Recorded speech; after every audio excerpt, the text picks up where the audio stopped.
नमस्कार। Economics study pad पर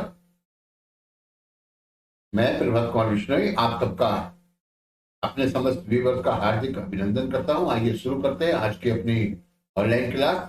आज की इस ऑनलाइन क्लास में सबसे पहले हम जानेंगे कि मांग का क्या अर्थ है, उसके बाद मांग की परिभाषा समझेंगे और मांग के जो आवश्यक तत्व हैं उनके बारे में जानेंगे। फिर हम मांग और मांग के यानी मांग का जो नियम है उसके बारे में विस्तार पूर्वक समझेंगे। आइए शुरू करते हैं। देखिए, मांग शब्द का जो अभिप्राय है, मांग शब्द का जो अर्थ है, हमेशा इच्छा से, लालसा से या आवश्यकता से या चाहत से लगाया जाता है। कभी हम कहते हैं हमें अमुक वस्तु की इच्छा है, हमें अमुक वस्तु की लालसा है या मुझे इस वस्तु की आवश्यकता है, यही अर्थ लगाया जाता है मांग का। लेकिन वास्तविकता में ऐसा नहीं है। अर्थशास्त्र के प्रत्येक शब्द का अपना एक विशिष्ट अर्थ होता है, आप इस बात को नोट कीजिए। अर्थशास्त्र के प्रत्येक शब्द का अपना एक विशिष्ट अर्थ होता है। आपको जो लगता है कि इसका अर्थ ये है तो वो नहीं है। जैसे बाजार की बात करें, बाजार से क्या अभिप्राय, बोले साहब जहां पे वस्तु खरीदी बेची जाती है उसको बाजार कहते हैं। नहीं भाई, बाजार उसको नहीं कहा जाता जहां पर वस्तु खरीदी और बेची जा रही है, ठीक है। क्योंकि बाजार की जो परिभाषा है बहुत विस्तृत है ना। तो बाजार की परिभाषा तो हम आपको बाद में बाजार वाले टॉपिक में ही बताएंगे। लेकिन वर्तमान में जो हमारा मांग है, मांग किसे कहते हैं, तो आप जान लीजिए कि मांग शब्द का अभिप्राय इच्छा से, लालसा से, चाह से या आवश्यकता से नहीं है। फिर किससे है? यानी हम ये कह सकते हैं कि प्रभावोत्पादक इच्छा, जिसमें तीन बातें सम्मिलित होती हैं। किसी वस्तु की इच्छा, इच्छा पूर्ति के साधन, साधनों को व्यय करने की तत्परता को यानी प्रभावोत्पादक इच्छा को मांग कहते हैं। पेंशन की परिभाषा है, लेकिन यह परिभाषा भी अपूर्ण है, क्योंकि किसी वस्तु की इच्छा का होना, इच्छा पूर्ति के लिए साधनों का होना, साधनों को व्यय करने की तत्परता होना, यह आवश्यकता है, मांग नहीं। इसमें दो तत्व और जोड़ने पड़ते हैं। मांग का संबंध एक निश्चित समय से होता है, मांग एक निश्चित समय की इकाई में की जाती है। तो आप जानिए, किसी वस्तु की मांग से मांगी गई मात्रा का बोध होता है, ज्ञान होता है, जो सभी संभव कीमतों पर एक निश्चित समय की इकाई में कोई उपभोक्ता खरीदने के लिए तत्पर हो जाता है। जैसे मैं आपको एक उदाहरण दे रहा हूं। मान लीजिए मैं कहूं कि मुझे 1 लीटर दूध की मांग है, मेरी 1 लीटर दूध की मांग है। तो ये जो कथन है मेरा कि मुझे 1 लीटर दूध चाहिए या 1 लीटर दूध की मेरी मांग है, तो ये अपूर्ण है। मुझे ये बताना पड़ेगा कि किस मूल्य पर, ठीक है। अब मैंने कहा कि मुझे 1 लीटर दूध 40 रुपए की दर से मेरी मांग है, ये भी अपूर्ण है। मुझे ये बताना पड़ेगा कि आपको यानी कि मांग प्रति सप्ताह है या प्रतिदिन है, ठीक है, या प्रति मंथ है। अब मैं इसको इस प्रकार से कह रहा हूं कि मुझे 1 लीटर दूध प्रतिदिन 40 रुपए की दर से चाहिए। अभी भी यह अपूर्ण है, क्योंकि मुझे यह भी बताना पड़ेगा कि मुझे दूध कहां पर चाहिए, ठीक है। तो पूर्ण कथन क्या होगा? पूर्ण कथन होगा कि मुझे 1 किलो दूध 40 रुपए की दर से प्रतिदिन प्रतिमा में चाहिए। ये मांग के संबंध में पूर्ण कथन होगा। इस प्रकार किसी वस्तु की मांग से मांगी गई मात्रा का ज्ञान होता है, जो सभी संभव कीमतों पर कोई उपभोक्ता खरीदने के लिए तत्पर हो जाता है। आपको मांग का शब्द का अर्थ आ गया होगा। तो लाभ चाह और इच्छा नहीं, चाह और इच्छा से नहीं। इच्छा एक, उसमें एक तत्व हो सकता है, लेकिन मांग के 5 तत्व होते हैं। ठीक है, पहला तत्व है किसी वस्तु की इच्छा का होना, दूसरा है इच्छा पूर्ति के लिए साधनों का होना, तीसरा है साधनों को व्यय करने की तत्परता का होना, यानी खर्च करने की तत्परता का होना। और मांग का संबंध एक निश्चित समय से होता है। मांग एक निश्चित समय की इकाई, मांग का संबंध एक निश्चित मूल्य से होता है। मांग एक निश्चित समय की इकाई में की जाती है। समय की इकाई का मतलब यह है कि यानी प्रति घंटा भी हो सकता है, दिन भी हो सकता है, प्रति सप्ताह भी हो सकता है, प्रति माह भी हो सकता है, प्रति वर्ष भी हो सकता है। तो समय की यही तात्पर्य है, समय की इकाई का।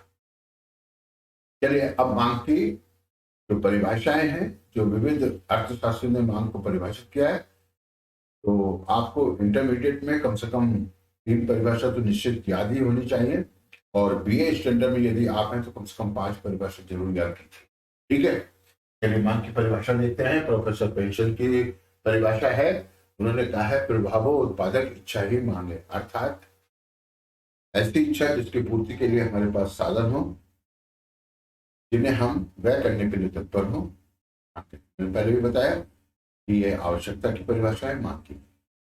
ठीक है, दूसरी परिभाषा हमारी है प्रोफेसर एली के शब्दों में। प्रोफेसर एली ने कहा है किसी वस्तु की मांग से वस्तु की उस मात्रा का बोध होता है जो कि एक निश्चित, एक विशेष मूल्य पर एक विशेष समय में खरीदी जाएगी। ठीक है, मांग से किसी वस्तु की मांग से वस्तु की मांगी जाने वाली उस मात्रा का बोध होता है जो एक कहिए विशेष मूल्य पर एक विशेष समय में खरीदी जाएगी।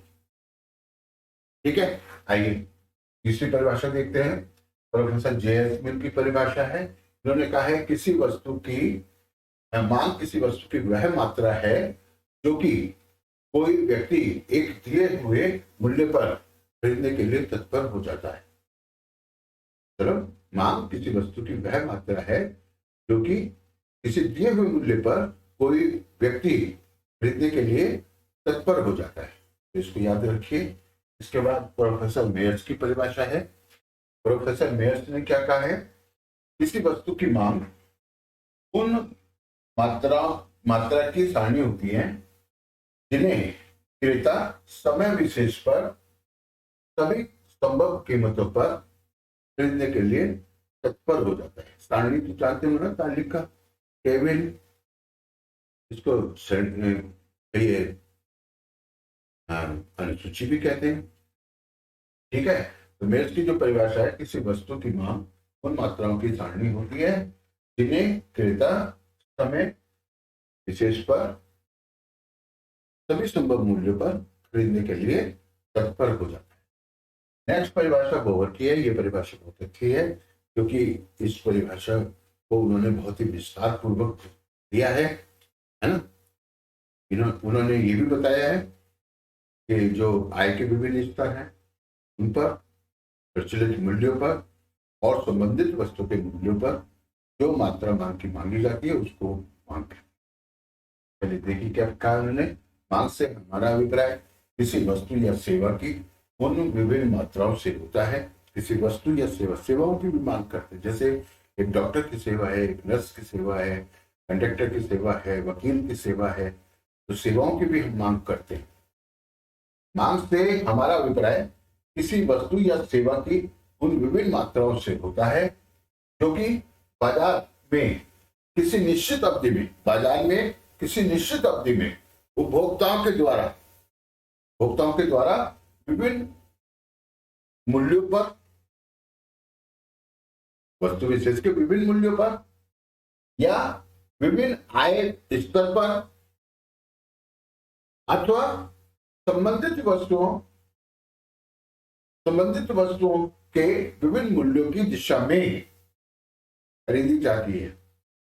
यहाँ पे ये परिभाषा काफी विस्तृत है और इसमें तीनों प्रकार की आड़ी मांग, तिरछी मांग जो भी है, यानी कि आय प्रभाव, कीमत प्रभाव, प्रतिस्थापन प्रभाव, तीनों को सम्मिलित किया गया। ठीक है, ये बीएस चंद्र की बात है ना? कीमत प्रभाव, आय प्रभाव और प्रतिस्थापन प्रभाव का योग होता है। चलिए यहाँ पे ये देख लीजिए, ये परिभाषाएं हैं। इन परिभाषाओं को आपको अच्छे करके याद कर लेना है। एग्जाम में 1 नंबर का क्वेश्चन निश्चित ही आ सकता है। मांग से क्या अभिप्राय है, मांग की परिभाषा लिखिए या मांग के तत्व बताइए। तो मैंने अभी बताया आपको, मांग के 5 तत्व होते हैं। एक तो पहले हो गई प्रभावोत्पादक इच्छा, अर्थात किसी वस्तु की इच्छा का होना, इच्छा पूर्ति के लिए साधनों का होना, साधनों को व्यय करने की तत्परता होना। ये 3 बातें मिलेंगी तो प्रभावोत्पादक इच्छा बन जाएगी। इनमें 2 बातें और जोड़ देंगे। मांग का संबंध एक निश्चित मूल्य से होता है, मांग एक निश्चित समय की इकाई में की जाती है। तो आपको हमने परिभाषा बताई। आइए थोड़ा सा मांग को प्रभावित करने वाले तत्वों पर विचार करें। मांग को प्रभावित करने वाले तत्व, घटक, कारक, फैक्टर। सबसे पहली बात, यानी कि मांग को प्रभावित करने वाले जो तत्व हैं उनमें सबसे पहले है वस्तु का मूल्य, अर्थात वस्तु के मूल्य में कमी अथवा वृद्धि का होना उस वस्तु की मांग को प्रभावित करता है। ठीक है, मतलब ये हुआ कि जैसे किसी वस्तु का मूल्य कम हो जाता है तो अपनी दी हुई आय में उपभोक्ता पहले की तुलना में अब वस्तु की अधिक मांग करता है, क्योंकि उसकी आय वस्तु के रूप में बढ़ जाती है। ठीक है ना, मूल्य के कम होने के कारण। इसको एक उदाहरण इस प्रकार समझिए, जैसे चीनी का मूल्य 40 रुपए किलो है। ठीक है, 40 रुपए किलो, मतलब 100 रुपए में 2.5 किलो चीनी आ रही है। 100 रुपए उपभोक्ता का बजट है। ठीक है, अब अगर चीनी का मूल्य कम हो जाए, मान लीजिए 25 रुपए हो जाए, तो 100 रुपए में अब 4 किलो चीनी खरीद सकता है। समझ रहे हैं ना, यानी उपभोक्ता की आय वस्तु के रूप में बढ़ जाएगी मूल्य कम होने के कारण। अगर मूल्य में वृद्धि हो जाए, मान लो 50 रुपए हो जाए, 50 रुपए मूल्य हो जाए, तो पहले वो 4 किलो खरीदा था, यानी 40 रुपए मूल्य था तो 2.5 किलो खरीद रहा था। 25 रुपए मूल्य था तो 4 किलो खरीद रहा था। अब 50 रुपए मूल्य हो गया, 2 किलो ही खरीद पाएगा। समझ रहे ना, किसी वस्तु के मूल्य में वृद्धि अथवा कमी का होना मांग को प्रभावित करता है। दूसरी बात है वस्तु यानी मुद्रा की मात्रा में परिवर्तन। और सीधा सा फैक्टर है ये, जिस अनुपात में मुद्रा की मात्रा बढ़ेगी ना, मूल्य में परिवर्तन हो जाएगा। अगर मुद्रा की मात्रा कम हो जाए तो सामान्य मूल्य स्तर कम हो जाएगा। अगर मुद्रा की मात्रा में वृद्धि हो जाए तो क्या होगा, मूल्य स्तर बढ़ जाएगा। ठीक है, तो मुद्रा की मात्रा मांग को प्रभावित करती है। मुद्रा की मात्रा बढ़ेगी तो सामान्य मूल्य स्तर बढ़ेगा। देखिए इसको एक मैं मुद्रा परिमाण सिद्धांत का सूत्र लिख रहा हूँ। जैसे P है ये सामान्य मूल्य स्तर कहलाता है, और M और V ये मुद्रा की मात्रा है। ठीक है, ये मुद्रा की चलन गति है, plus M dash V dash ये स्टॉक मुद्रा है, ये स्टॉक मुद्रा की चलन गति है, बटे T व्यापारिक सौदों की संख्या है। अब मुद्रा की मात्रा को हम दुगना कर देना तो ये सामान्य मूल्य स्तर दुगना हो जाएगा, व्यापारिक सौदों की संख्या स्थिर। ये मुद्रा का परिमाण सिद्धांत है। ठीक है, मुद्रा का परिमाण सिद्धांत जो बताता है कि यदि मुद्रा की मात्रा को दुगना कर दो सामान्य मूल्य स्तर दुगना हो जाएगा, मुद्रा की मात्रा को आधा कर दो तो सामान्य मूल्य स्तर आधा हो जाएगा। सीधी सी मतलब है इसका कि मुद्रा की मात्रा जो है मूल्य स्तर को प्रभावित करती है, मूल्य को प्रभावित करती है, और मूल्य मांग को प्रभावित करती है। ठीक है, इसके अलावा है रुचि फैशन में परिवर्तन। अब देखो ना, रुचियों में परिवर्तन आता चला जाता है, समाज आगे बढ़ता चला जाएगा, रुचियों में परिवर्तन आता चला जाएगा। आज के बच्चों की आवश्यकताएं अलग टाइप की हैं, पहले अलग टाइप की हुआ करती थी। रुचियों में परिवर्तन आ जाता है, खान पान रहन सहन सब में परिवर्तन आता है ना। एक समय था जब फ्रिजेस चला करती थी, फ्रिजेस एक पैंट होती थी बहुत पतली, सुभाष बोस जी को आपने देखा होगा, उसमें ऊपर फूली हुई और नीचे, नीचे जो है बिल्कुल टाइट और ऊपर इतने चौड़े, उसको ब्रिटिश बोलते, उसका फैशन था उस समय। फिर एक समय आया कि बेल बॉटम आया, एकदम इतने चौड़े चौड़े पजामे की तरह पैंट हुई, बेल बॉटम। फिर अब परिवर्तन होते होते देखिए किस तरीके से परिवर्तन हो रहा है। अब जींसों का चलन हो गया है, जींस आ गई है ना, ट्राउजर आ गए हैं। तो फैशन में परिवर्तन होता है, रुचियों में परिवर्तन होता है, ठीक है। रुचियों में परिवर्तन इस प्रकार से होता है, पहले किसी को लक्स से नहाने की आदत है, उसको पेड़ से नहाने की आदत होगी, तो उसमें भी अंतर हो जाता है, रुचियों में अंतर आता है। कोई व्यक्ति जो है पान खाना पसंद करता है, कुछ समय के बाद उसको पान पसंद नहीं आता, थोड़ी देर उसकी रुचि खत्म हो गई इसमें। तो मांग का प्रभाव, अगर ये रुचि फैशन में परिवर्तन होगा तो मांग में भी परिवर्तन होगा। इसके अलावा है आय में परिवर्तन, उपभोक्ता की आय बढ़ जाए तो उसकी यानी वस्तु सेवाओं की मांग बढ़ा देता। पहले कोई व्यक्ति जो है 100 ग्राम देसी घी से काम चला रहा था, या 200 ग्राम देसी घी महीने में खा रहा था, अगर उसकी इनकम डबल हो जाए तो 200 नहीं, अब ज्यादा खाएगा, आधा किलो खाएगा, समझ रहे हैं। तो आय में परिवर्तन उपभोक्ता की मांग में परिवर्तन करते हैं। इसके अलावा है जनसंख्या में परिवर्तन। जनसंख्या में अगर परिवर्तन होगा तो हर चीज की तो मांग में परिवर्तन हो जाएगा।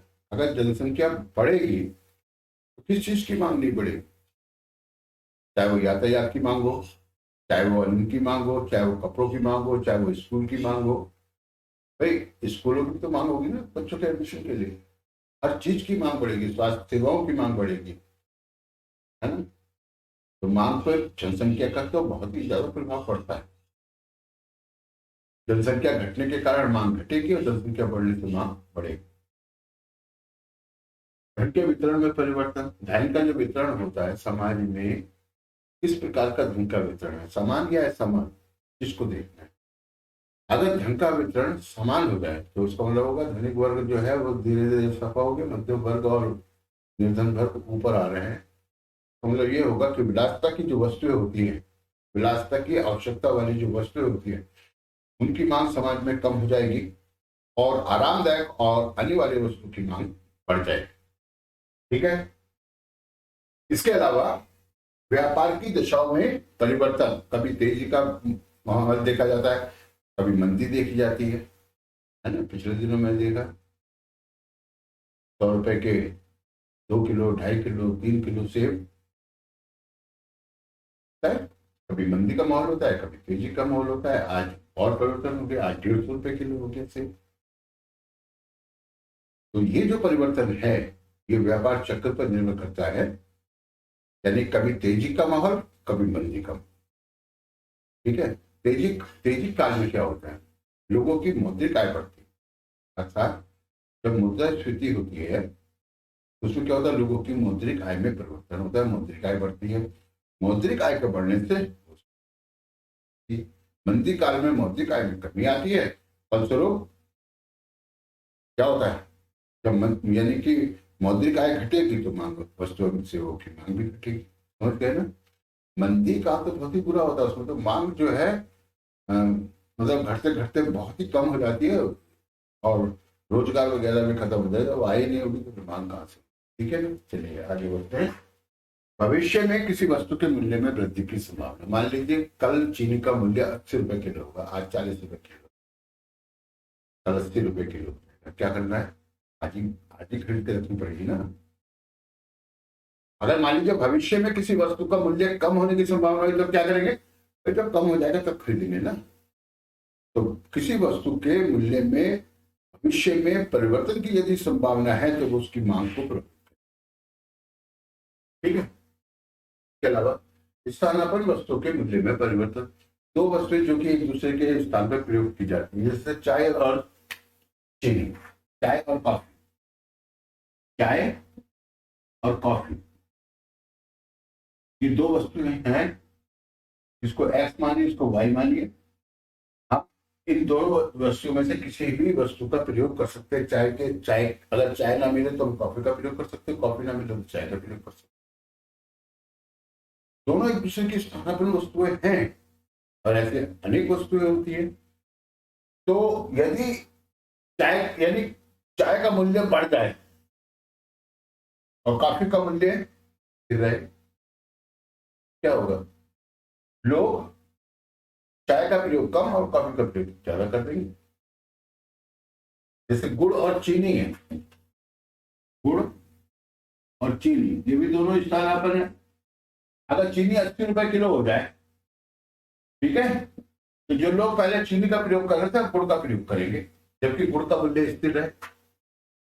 गुड़ का मूल्य स्थिर रहेगा लेकिन उसकी मांग बढ़ जाएगी, क्योंकि वो सब दूसरी संबंधित वस्तु के मूल्य पर उसकी मांग निर्भर करती है, स्थानापन्न वस्तु कहलाएगी।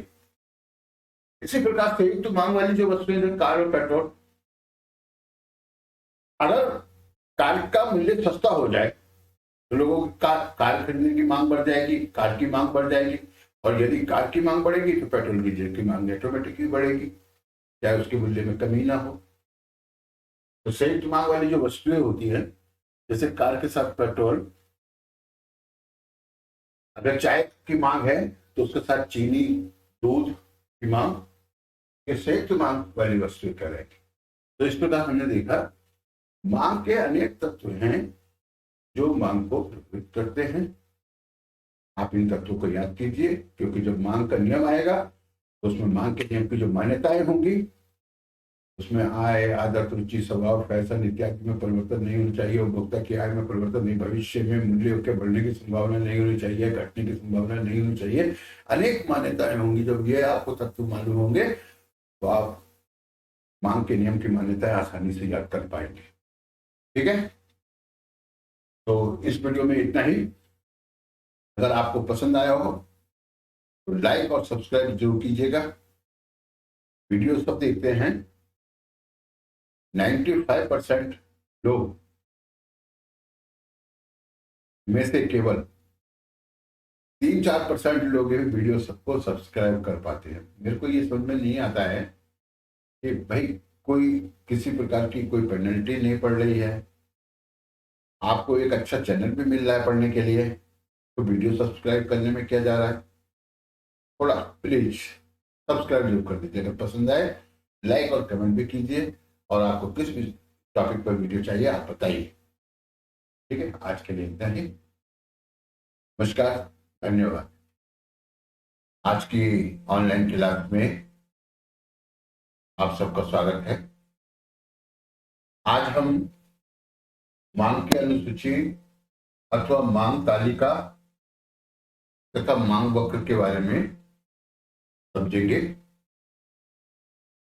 प्यारे बच्चों, इससे पहले भी हमने जो है मांग का अर्थ, परिभाषाएं तथा मांग को प्रभावित करने वाले तत्व से पहले वीडियो में हमने आपको पढ़ाया है। और ये जो वीडियो है ये भी बहुत महत्वपूर्ण है, क्योंकि इंटरमीडिएट बोर्ड में हमेशा ये क्वेश्चन पूछा जाता है कि बाजार मांग तालिका के द्वारा मांग के नियम की पुष्टि कीजिए। तो आज हम इसी को जानेंगे। और अगर आप चैनल पर नए हैं तो प्लीज चैनल को सब्सक्राइब कर लीजिए, बेल आइकन को भी प्रेस कर दीजिए, ताकि जब भी कभी हम वीडियो अपलोड करते हैं आपको समय से प्राप्त होते रहे आपकी सूचना। और बोर्ड परीक्षा को ध्यान में रख के ये यानी कि जो वीडियो है ये आपके लिए बनाए जा रहे हैं। और जितने भी वीडियो इन दिनों हम बना रहे हैं, ये वीडियो पहले भी बने हुए हैं, लेकिन यहाँ ये जरूरी है कि आपको सिलेक्टिव क्वेश्चन की तैयारी कराई जाए, क्योंकि आपकी बोर्ड परीक्षा नजदीक है। ठीक है, अगर आपको एक अच्छे चैनल की तलाश है तो बिल्कुल श्योर आप बने रहिए चैनल पे, देखिए आप बहुत अच्छे मार्क्स लाएंगे।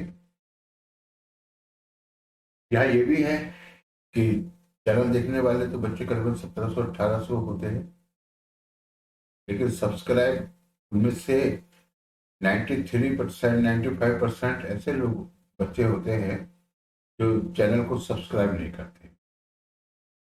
प्लीज चैनल को सब्सक्राइब जरूर करते हैं। चलिए शुरू करते हैं। आज का जो ये प्रकरण है, मांग की अनुसूची अथवा तालिका अथवा मांग वक्र। मैं आपको बताऊं कि मांग की जो तालिका होती है, मांग की जो अनुसूची होती है, ये पहली बात इसका ज्ञान होना एक अच्छे व्यापारी के लिए बहुत जरूरी है। अच्छे व्यापारी के लिए और एक अच्छे उपभोक्ता के लिए भी, क्योंकि उपभोक्ता जो है अपना बजट बनाता है और बजट के अनुसार जो है व्यय करता है, तो उसको बनाने में उसको सहयोग मिलता है मांग तालिका का, अगर उसको अपनी ज्ञान है तो। और साथ ही एक व्यापारी व्यापार में तभी लाभ अर्जित कर सकता है जब उसे अपनी वस्तु की मांग तालिका का ज्ञान। तो मांग तालिका क्या होती है कि मांग तालिका सभी संभव कीमतों पर एक समय विशेष में बाजार में क्रेताओं के द्वारा या किसी व्यक्तिगत क्रेता के द्वारा मांगी गई उन विभिन्न मात्राओं की सारणी होती है जो कि एक समय विशेष में खरीदी जाती है। देखिए, फिर से दोहरा रहा चीज को कि मांग की जो तालिका होती है उसमें बाएं तरफ मूल्य दिए होते हैं तथा दाएं तरफ मांग की मात्रा प्रदर्शित रहती है। यदि एक व्यक्ति की मांग है, जैसे राम, श्याम, मोहन जो भी, तो उसमें विभिन्न मूल्य पर राम की मांग का नियम एक प्रवृत्ति का द्योतक है, एक गुणात्मक कथन है, जिसके हम अगले टॉपिक में, अगले वीडियो में चर्चा करेंगे। लेकिन यह थोड़ा संक्षिप्त में बता देना जरूरी है। जब किसी वस्तु का मूल्य ज्यादा होता है या अधिक होता है तो उसकी मांग कम होती है, और जब वस्तु का मूल्य कम होता है तो उसकी मांग अधिक होती है। तो मांग की तालिका पर यह नियम लागू होता है। और जैसा हमने आपको बताया, मांग की तालिका काल्पनिक होती है, कल्पना के अनुसार बनाई जाती है।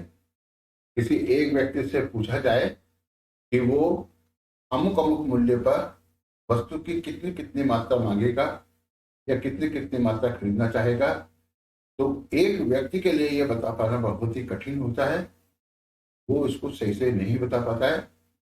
और जब हम संपूर्ण बाजार की बात करते हैं, सभी क्रेताओं की बात करते हैं, बाजार में तो अनगिनत क्रेता होते हैं, अनगिनत क्रेताओं की जब हम बात करते हैं तब यह और भी अधिक मुश्किल हो जाता है। आप समझ गए होंगे। तो मांग की जो तालिका होती है उसको जो है वह हमने इन शब्दों में परिभाषित किया है। एक दिए हुए समय पर किसी बाजार में दी हुई कीमतों पर जितना विक्रय होता है उसे यदि एक तालिका या अनुसूची के द्वारा के रूप में व्यक्त किया जाए तो उसे मांग की अनुसूची, है ना, कहा जाएगा। यानी मांग की अनुसूची कहा जाएगा। अनुसूची का मतलब हो गया तालिका या सारणी। अंग्रेजी में इसको टेबल बोलते हैं, हिंदी में इसके लिए अनुसूची कहते हैं, तालिका कहते हैं। तो मांग की एक काल्पनिक तालिका बनाई जा सकती है। अगर हम या कोई भी व्यक्ति जो कि विक्रय कर रहा है उसे अपनी वस्तु की मांग का सही अनुमान नहीं है और गलत अनुमान लगाता है तो फिर उसको हानि उठानी पड़ सकती है। मांग तालिका का ज्ञान मैंने पहले आपको बताया कि होना आवश्यक है। इसी संदर्भ में देखिए, एक तालिका बनाई है इधर, मांग तालिका या अनुसूची, एक ही बात है। इसमें देखिए ये मूल्यों की लाइन है, मूल्य, और ये उपभोक्ता है, विभिन्न क्रेताओं की आलू की मांग की मात्रा है। में हमने ये बाजार मांग तालिका बनाई है। बाजार में चूंकि अनगिनत अनगिनत क्रेता होते हैं, तो हमने यहाँ 5 क्रेताओं को लिया है, A B C D E. और देखिए इस तालिका के कॉलम फर्स्ट है, सेकंड है, थर्ड है, फोर्थ है, फिफ्थ है, सिक्स है और सेवेंथ है। जो सेवेंथ कॉलम है, इन समस्त क्रेताओं की मांग को अनुमान लगाकर उनका योग किया गया है, तो हमने कुल मांग किलोग्राम में प्राप्त कर लिया है। इधर जो ये मूल्य है, मूल्य में देखिए 8 रुपए, 10 रुपए, 12 रुपए, 14 रुपए, 16 रुपए, 18 रुपए, 20 रुपए। और ये विभिन्न क्रेता हैं, यानी कि क्रेता ए, क्रेता बी, क्रेता सी, क्रेता डी और क्रेता ई। यहाँ ध्यान देने वाली क्या बात है कि बाजार में जो विभिन्न क्रेता होते हैं, उनकी आर्थिक स्थिति में अंतर होता है। आप जानते हैं कि जो क्रेतागण है या उपभोक्ता हैं, कुछ बहुत ज्यादा धनी होते हैं, धनी वर्ग होता है, एक होता है मध्यम वर्गीय, एक होता है निर्धन वर्ग। अब अगर हम धनी वर्ग की बात करें, तो धनी वर्ग में भी हम 3 वर्ग ले सकते हैं। एक तो जो अति धनी है, एक मध्यम धनी और दूसरे धनी। इसी प्रकार मध्यम वर्ग को भी हम 3 भागों में बांट सकते हैं, ठीक है। यानी कि उच्च मध्यम वर्ग, मध्यम वर्ग, निम्न मध्यम वर्ग। इसी प्रकार निर्धन वर्ग को भी हम 3 भागों में बांट सकते हैं, निर्धन, मध्यम निर्धन और अति निर्धन, ठीक है। तो यहां पर ध्यान देने वाली बात है कि जो बाजार में क्रेता होते हैं, उनकी आर्थिक स्थिति में अंतर होता है, उनकी आय में, रुचियों में, फैशन में, स्वभाव में, हर चीज में अंतर होता है, ठीक है। मांग तालिका पर इनका प्रभाव भी पड़ता है। जो अमीर वर्ग होता है, धनी वर्ग होता है, उसकी मांग प्राय बेरोजगार होती है, ठीक है। और जो निर्धन वर्ग होता है, मांग भी प्राय बेरोजगार होती है। ये तो आपको हम लोग जब रोज पढ़ाएंगे मांग की रोज, तो उसमें आपको समझ में आ जाएगा। तो क्या होता है कि धनी वर्ग तो उसके लिए पैसा कोई मायने नहीं रखता, वस्तु मायने रखती है।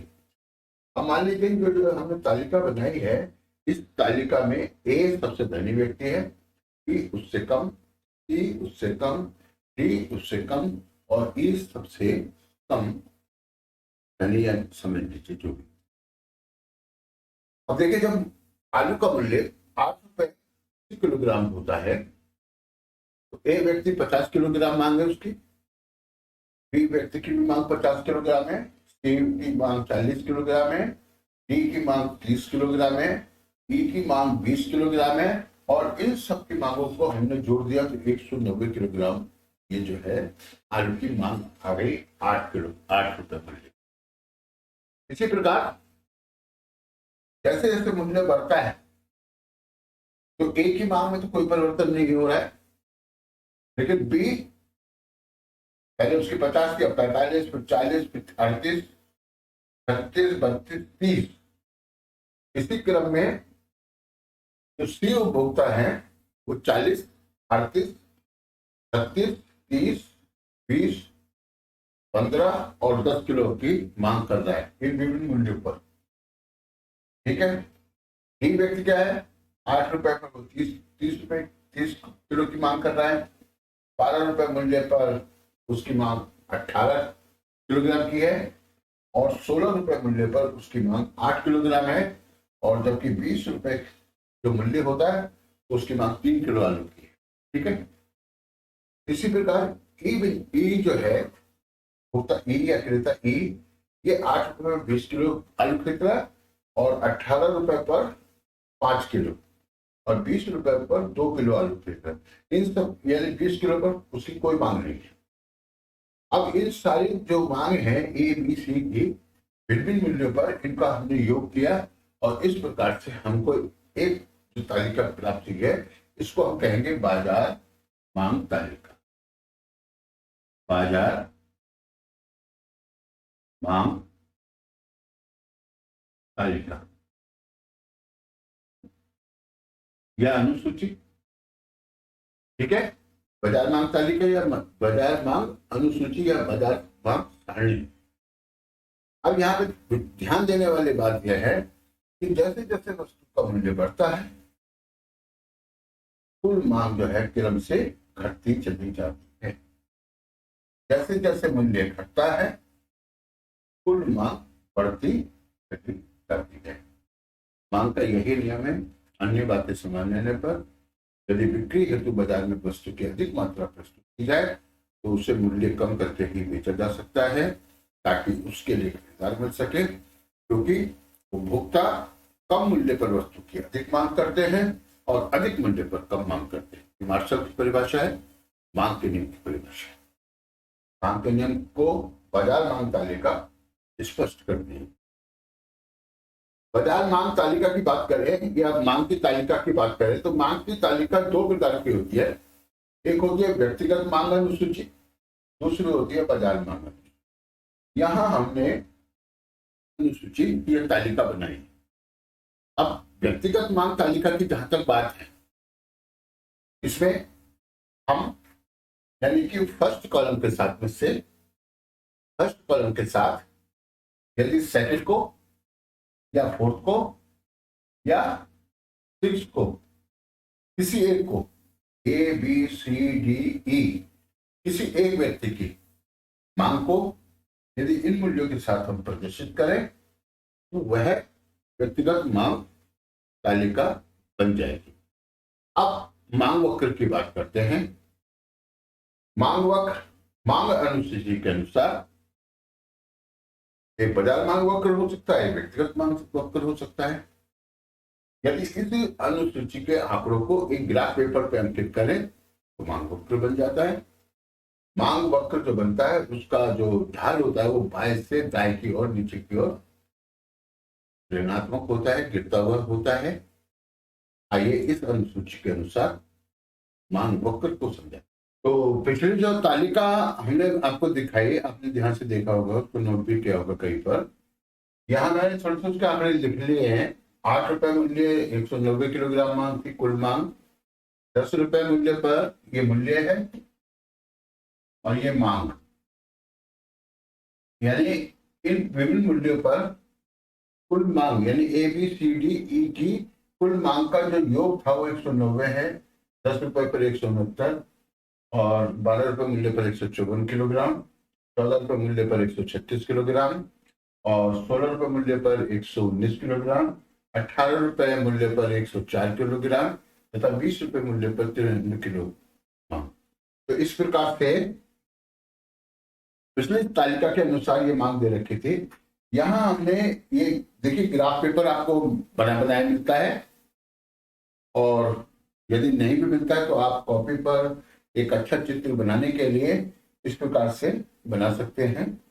देखिए जब 8 रुपए मूल्य है तो हमने क्या किया है, 180 और 200 के बीच में यह 90 है, ये बिंदु लगा दिया 8 रुपए मूल्य पर।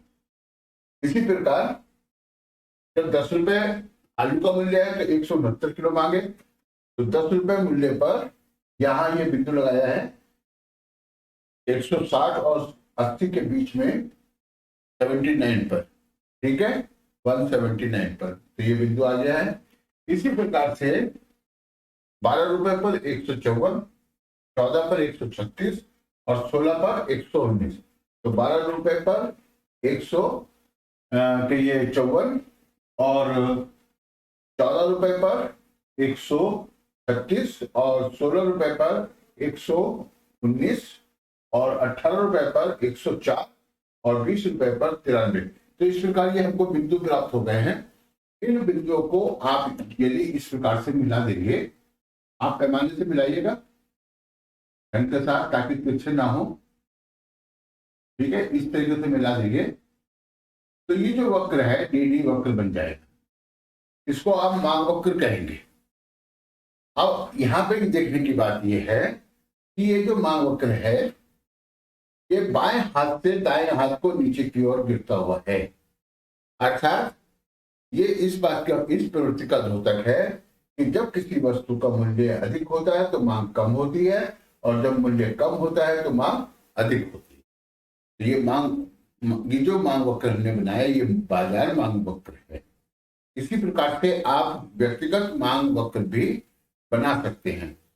देखिए, एग्जाम में समय की बचत करने के लिए आपके लिए मैं एक चित्र बना के दिखा रहा हूं। उस तरीके से आप बनाएंगे तो आपकी बहुत समय की बचत हो जाएगी। इस तरीके से अगर आपने चित्र बनाया तो आपको काफी समय लगेगा, लेकिन एग्जाम्स में हमारा एक एक मिनट, एक एक सेकंड बहुत कीमती होता है। इसलिए जो चित्र मैं बना के आगे आपको दिखा रहा हूं, उस तरीके से आप उसको बनाइए एग्जाम में। यहाँ ये रेखा चित्र है, ये तालिका के अनुसार बनाया गया है, पैमाने के आधार पर बनाया गया है, और आपको केवल सिखाने के लिए बनाया गया है। मेरे ख्याल से आपने अच्छे करके सीख लिया होगा। आइए अब हम आपको जो मांग वक्र है, हाँ, जैसा कि आप एग्जाम में बना सकते हैं, उसको बना के दिखा। यहाँ हमने 2 मांग वक्र बनाए हैं। ये सरल रेखा के रूप में है, ये वक्र रेखा के रूप में है, लेकिन दोनों ही मांग वक्रों में कोई अंतर नहीं है, दोनों ही एक जैसे हैं। क्या होगा कि जब किसी वस्तु का मूल्य ओपी के बराबर होता है तो खरीदी जाने वाली मात्रा यानी एक्स वस्तु की मांग की मात्रा ओपी के बराबर होती है।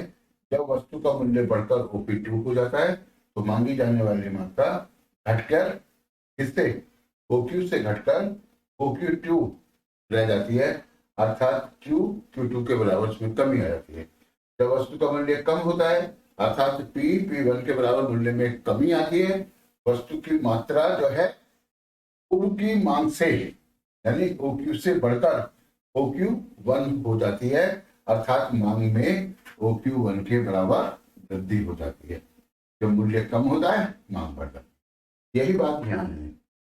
जब मूल्य OP के बराबर है तो मांग की मात्रा OQ के बराबर, जब मूल्य बढ़ जाता है OP2 हो जाता है, मांग घट जाती है OQ2 हो जाती है, अर्थात मूल्य इतना बढ़ता है और मांग इतनी कम हो जाती है। इसी प्रकार जब मूल्य कम होता है यानी मांग मूल्य में P1 के बराबर कमी आती है तो मांग जो है बढ़ जाती है कितनी, OQ1 के बराबर। तो जो ये मांग वक्र है आपने देखा होगा, चाहे ये वाला मांग वक्र है या ये वाला मांग वक्र है, ये दोनों ही मांग वक्र बाएं हाथ से दाएं हाथ को नीचे की ओर गिरते हुए होते हैं, अर्थात मांग वक्र का जो ढाल होता है वो ऋणात्मक। कैसा होता है, ऋणात्मक ढाल।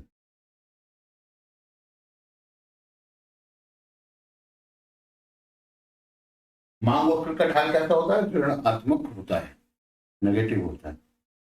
अब हमने आपको मांग तालिका बताया, मांग तालिका या मांग अनुसूची उसकी व्याख्या की आपके लिए।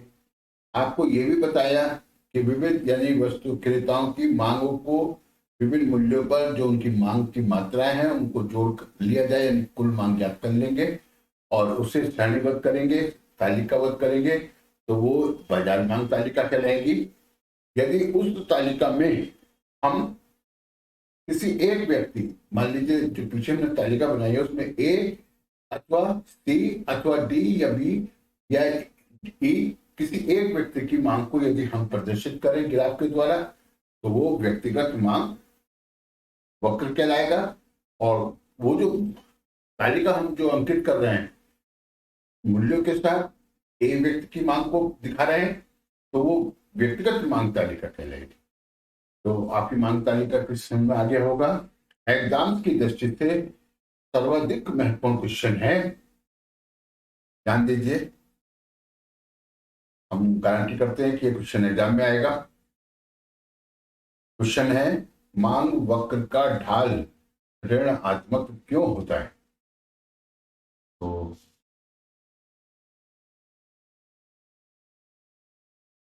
मांग वक्र का ढाल ऋणात्मक क्यों होता है, इसको हम अगले वीडियो में बताएंगे। आज के लिए इतना ही। अगर ये आपको अच्छा लगा हो तो लाइक और कमेंट जरूर कर दीजिएगा, और चैनल पे अगर आप नए हैं तो प्लीज चैनल को सब्सक्राइब जरूर कीजिए। है ना, हमको मोटिवेशन मिलता है। ठीक है, आज के लिए इतना ही। नमस्कार, धन्यवाद।